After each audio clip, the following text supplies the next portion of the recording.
How to connect CoinStats to Binance. To connect CoinStats to your Binance account, open the CoinStats app or website, go to the Portfolio tab, and tap Connect Exchange. Choose Binance from the list.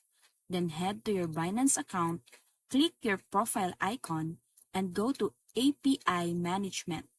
Create a new API key by naming it like CoinStats, and Binance will generate your API key and secret copy both. Go back to CoinStats and paste those keys into the input field.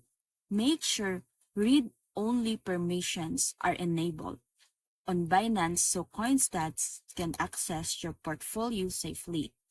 Without trading or withdrawals, click Connect, and after a few seconds, your Binance assets will sync to CoinStats, showing your real-time balances, transaction history, and portfolio analytics, all in one place.